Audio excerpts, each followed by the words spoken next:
नमस्कार.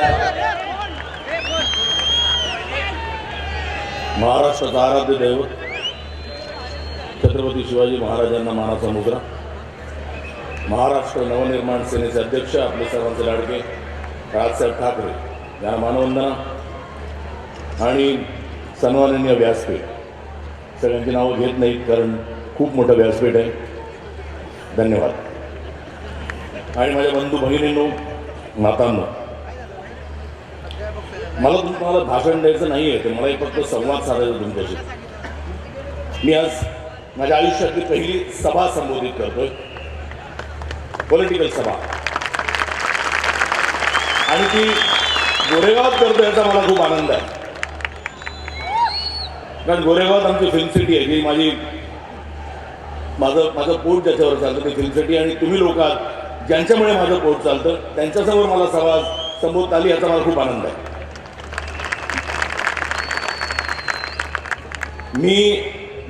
मी काही म्हणणार नाही की तुम्ही मला मत का द्या. मला मत द्या हे जरासं जबरदस्त होतं. मला प्रत्येकाला एक विचार आहे, तुम्हाला प्रत्येकाला एक चॉईस आहे. इथे खूप मातब्बर उमेदवार उभे आहेत, सिटिंग MP आहे, एकेकाळचे MLA आहेत. ह्या सगळ्यांना बघा, अभ्यास करा, त्यांचा तपासून बघा, त्यांनी या भागासाठी काय काय केले ते बघा, तुम्ही कुठल्या परिस्थितीत राहतात ते बघा. आणि हे सगळं बघून झाल्यावर तुम्हाला जर का वाटलं की मी तुमचा उमेदवार योग्य आहे, तरच आणि फक्त तरच मला मत द्या.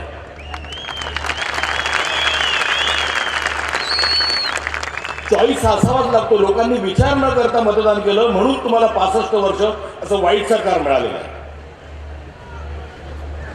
आधीच विचार केला असता तर आज इथे खूप डेव्हलपमेंट झालेली असते. मला जेव्हा राजसाहेबांनी सांगितलं की लोकसभेच्या निवडणुकीला उभा राहा, मी थोडासा हादरलो होतो. राजकारणात येणं हे मी कुठेतरी नक्की केलं होतं, पण लोकसभा ही खूप मोठी उडी होती. मी म्हटलं साहेब मला एक दिवस द्या, मी इथे येऊन बघून गेलो आणि जे बघितलं ते भयानक. कुठल्या परिस्थितीत तिथे लोक राहत आहेत. म्हणजे society of prevention of cruelty to animals अशी एक संस्था आहे. जनावरांवर अत्याचार करणं. माणसांचा विचार करा की पहिले इकडची माणसं कुठल्या परिस्थितीत राहतात ते बघा. आणि हे कुठेतरी आपणच त्याला जबाबदार आहोत. आपणच यांच्या भूलथापांना बळी पडून यांना मतदान करून यांना निवडून दिलेलं आहे. पण वेळ आली आहे बदलाची. आज कुठल्या परिस्थितीत आपण राहतो? काय मुंबईची परिस्थिती? 1,30,00,000 आबादी आहे मुंबईची. प्रत्येक माणसाला जेमतेम 200 स्क्वेअर फीट पण जागा नाही. ही कशी धरतोय मी? समुद्र विमुद्र धरून, म्हणजे तसं पकडलं जी अवेलेबल जागा आहे मुंबईत ती प्रत्येकाला 10 स्क्वेअर फीट पण जागा नसेल. अशा परिस्थितीत आपण इथे राहतोय. का? आपण जबाबदार आहे परिस्थितीला. आणि हा प्रॉब्लेम का आलाय? कारण आपण कधीच कोणाला प्रश्न विचारले नाही. आपण जे आपण हक्काचं जे आपण निवडून देतो, हे खासदार, आमदार, नगरसेवक, हे तुमचे सेवक आहेत. त्यांना किती प्रश्न विचारले आपण? विचारा की त्यांना, बाबांनो काय केलंय तुम्ही? किती खाल? माझं ते मी शिवाजीराजे भोसलेमध्ये एक डायलॉग होता, किती खाल हो, बसण्यास झालंय का तुम्हाला? हो, काढून काढून गाईचं दूध संपतं, तुम्ही तर बैलाचं दूध काढत सुटणार.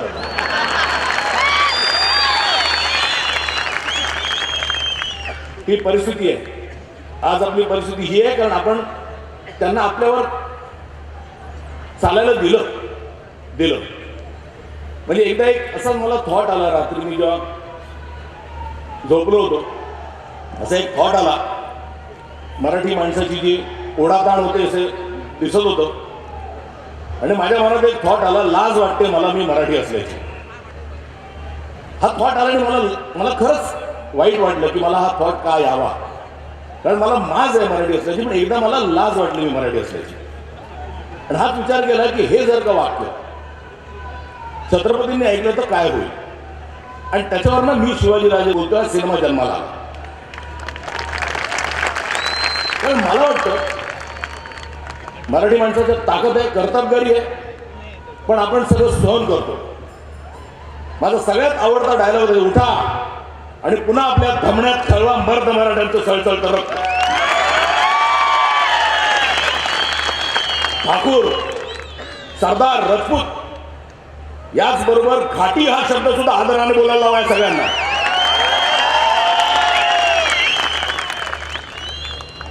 काही नाही, आज आपण कुठल्या कुठल्या परिस्थितीत राहतोय किती लोकांना माहिती असेल मला माहित नाही, पण मुंबईमध्ये ऑक्सिजनचं प्रमाण हे इतर शहरांच्या तुलनेत कमी आहे.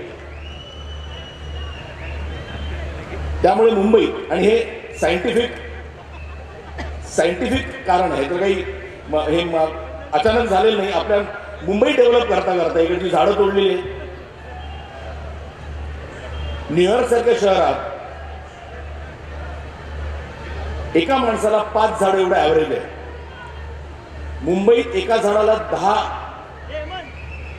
नागरिक असतील. त्यामुळे मुंबईत फुफ्फुसाचे रोग बळावले, ट्युबरक्युलोसिस बळावला.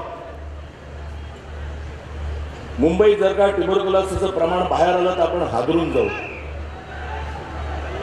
प्रत्येक 6 ट्युबरक्युलोसिस पेशंटच्या मागे एक मूल आहे.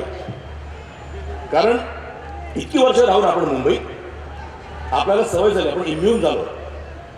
पण मुलांचं काय, तर फ्युचरचं आपण काय बघतो. बरे कोणाला राज्यकर्त्याला पडलेली आहे का? नाही. मुंबई डेव्हलप करा. डेव्हलप करा म्हणजे कधी? झाडं कुठे आहेत? आज आपल्याला ट्रान्सपोर्ट आहे नाही. प्रत्येक जण आपण कामावर जातो. मी तुम्हाला नंतर एक छानशी गोष्ट सांगणार आहे. एक मी ट्रेनमध्ये एका माणसाला पाहिलेला, बिचारा मुंबईत आलेला. एक खूप जण येतात मुंबईत. मुंबई हे शहर भारताची आर्थिक राजधानी. मुंबई हे शहर सगळे लोक येतात, एक ड्रीम डेस्टिनेशन म्हणतात, एक स्वप्न घेऊन येतात मुंबई. पण कित्येक वेळा मुंबई हे नाईटमेअर ठरते, कारण आता मुंबईत जागा नाही हो. एक लहान मुलाला सांगा एक फुगा फुगव, त्यालाही कळतो तो फुगा कितपर्यंत फुगवायचा, तो फुटेल हो. मुंबई फुटण्याच्या पलीकडे गेलेली आहे, तरी अजून तुम्हाला कळत नाही काय मुंबईतल्या लोकांचे हाल थांबवा.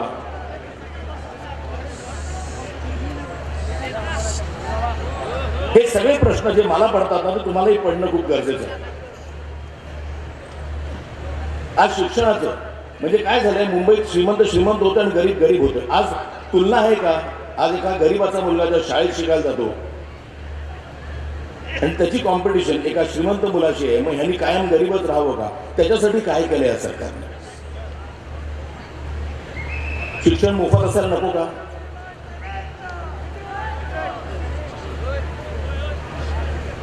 जेवढं ग्रॉस इन्कम आहे भारताचं, त्याचे 6% इन्कम हे शिक्षणावर खर्च करणं गरजेचं. पण किती होतं?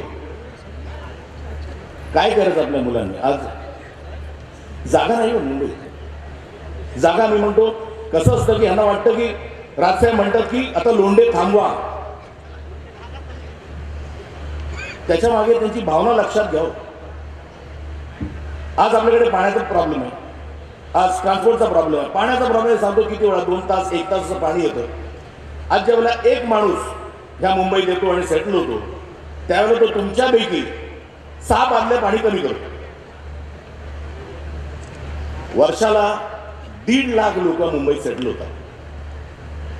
म्हणजे रोज तुमच्या वाट्याला आलेल्या पाण्यापैकी 9 लाख बादल्या पाणी कमी होतं. कसं येणार पाणी? कुठून येणार?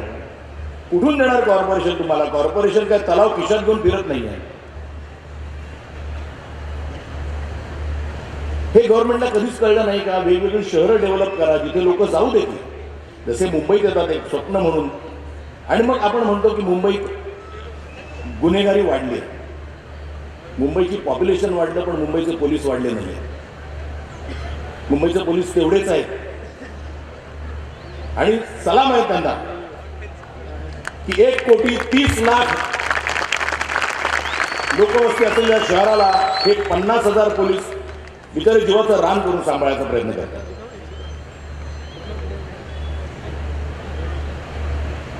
भयंकर परिस्थिती आहे. कसं नाही क्राईम वाढणार? कुठे कुठे बघणार? लोक इथे येतात. आता ऑपॉर्च्युनिटीज राहिले नाही आहेत मुंबईत, आता नोकऱ्या राहिल्या नाहीत मुंबईत. मी आलेले काय करतात? बिचारे प्रयत्न करतात, पण नाही झालं काही तो उपाशी राहणार नाहीत ना, ते क्राईमकडेच वळणार आहे. त्यामुळे कुठेतरी त्यांच्यासाठी वेगळी शहरं बांधायला नको का? पण हे करायचं कोणी? कोणाचं विजनच नाही. डेव्हलप करायचं. आज मुंबई वेडी वाकडी डेव्हलप केलेली आहे, पण आपले जे कोस्टल आहेत, जे आपले कोळी बांधव आहेत, त्यांच्यासाठी काहीच नाही केलेलं आहे. वर्षानुवर्ष बिचारे त्यांच्या फॅमिलीज वाढल्यात, पण तिकडे CRZ असल्यामुळे त्यांना डेव्हलप करता येत नाही. आणि त्यांना माहिती आहे की ते तिकडे डेव्हलप करायला दिलं की तिकडे जाऊन हे कोणतरी श्रीमंत लोक राहणार नाहीत, कारण कोळी सोडणार नाही. किती किती अत्याचार सहन करायचे माणसं. त्यामुळे मी अजिबात म्हणणार नाही मला मत द्या, मी अजिबातच म्हणणार नाही मला मत द्या. तुम्ही त्या माणसाला मत द्या जो या सगळ्या इश्यूजला ऍड्रेस करेल. आणि काही आपल्याला गव्हर्नमेंटकडे हात पसरायची गरज नाही हो. आज का नाही आपल्याकडे मोफत औषधं कुठेही माणसं आजारी पडला की का नाही, जे अफोर्ड करू शकत नाही त्यांच्यासाठी का नाही फ्री मेडिसिन. आणि त्यासाठी मला गव्हर्नमेंटकडे जायची गरज नाही. खूप श्रीमंत लोक आहेत ज्यांना मी रिक्वेस्ट करेन की भैया तुम्ही काही नका तर महिन्याला एवढी मला 10,000 रुपयाची औषधं द्या जी मी ह्या गरीब लोकांना वाटू शकतो. शिक्षक द्या मला. माझे एक ह्या अख्ख्या विभागात 1,000 डॉक्टर असतील, 1,000 डॉक्टर असतील. त्यांना मी सांगितलं मला तुमच्या आयुष्यातला एक दिवस द्या ना, तर माझ्याकडे दिवसाला 3 डॉक्टर असतील फ्री. करता खूप येतं पण करायची कोणाला धानत नाही. शिक्षक म्हणजे मला वाटतं की सगळ्यात जो उपेक्षित असतील ना ते शिक्षक. आज आपण म्हणतो शाळेत टीचर नाही, काय येतील ते, काय पगार देतो आपण त्यांना. शिक्षक जे मुलांना घडवणार आहेत, जे देश घडवणार आहेत, त्यांना आपण कायम सेकंडरी ट्रीटमेंट दिली. का नसतील शाळेत, का जातील ते शाळेत शिकवायला. शिक्षक आणि पोलीस हे आपल्या दैनंदिन आयुष्यात खूप गरजेचं आहे. त्यांचा रिस्पेक्ट करा, त्यांना सन्मान. एक छोटीशी गोष्ट सांगतो. थोडंसं मी खूप सिरियस झालो का, थोडंसं सिरियस झालं. आपण एक गंमत करू. मी ट्रेनमध्ये एकदा गेलो, एक थोडंसं किस्सा आहे. एक माणूस होता बुटकासारखा, तो ट्रेनमध्ये चढला. एक खूप फोर्स घेऊन आलेला तो हैदराबादहून, इथे काहीतरी त्याचं होईल. तो ट्रेनमध्ये चढला, कसा बसा चढला. ट्रेनमध्ये खूप गर्दी होती, त्याला का चढता येईना. कसा बसा चढला आणि त्या गर्दीत अडकला. त्याचं नाक ना समोरच्या माणसाच्या काकेत शिरलं. मग त्यांनी असं स्ट्रगल करत नाक सोडवलं. म्हणा उफ मामू छुटकारा मिल गया नाक को जंगल से. पाचच्या माणसाला ए मामू चिपको मत ना, क्या कर रहा है जेब में लकड़ी लेके घूमता क्या, माँ बाप को बोलना जल्दी टाइम पे शादी करने को तेरी. ओ मामू अब कितनी पसीने की बदबू आ रही है. कहते ना इंसान का खून का रिश्ता होता है, लेकिन ये मुंबई के लोगों का पसीने का रिश्ता है. क्या करना वो, सांस लेने हो जाओ तो बास आती है. कितनी भीड़ है ट्रेन में.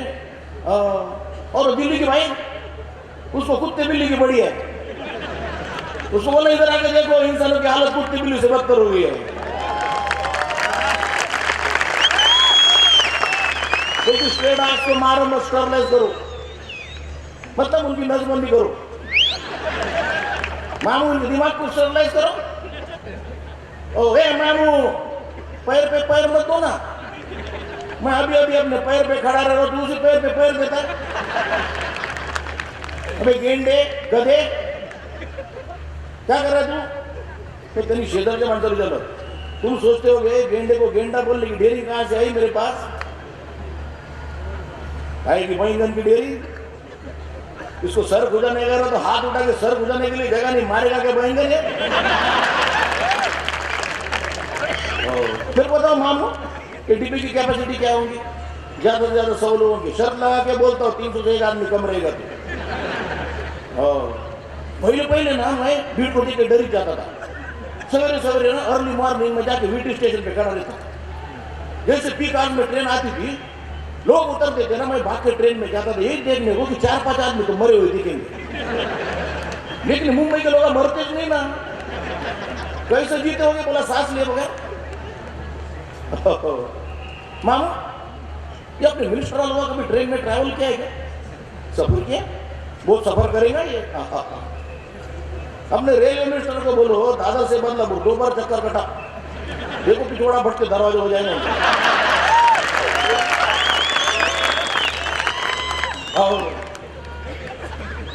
और अपने सीएम पी कार में ना ट्रेन में कुर्सी मेरा पाएंगे ना तो 25 साल कुर्सी से हटाना मुश्किल हो जाएगा.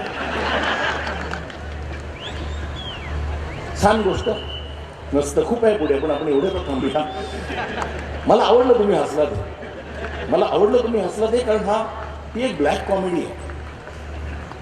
ही त्या माणसाची गोष्ट नाही, आपल्यामधल्या प्रत्येक माणसाची गोष्ट. प्रत्येक माणूस ह्याच परिस्थितीनं रोज ट्रेनमध्ये जात असतो. काय करतोय आपण? का नाही विचारत की आमची राहण्याची परिस्थिती जराशी सुधारू शकतो.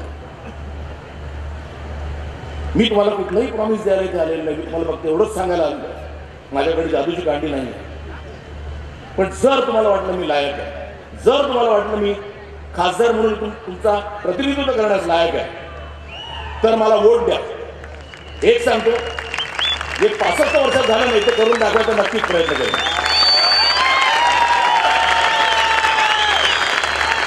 बाकी सगळे तुम्ही सुज्ञा.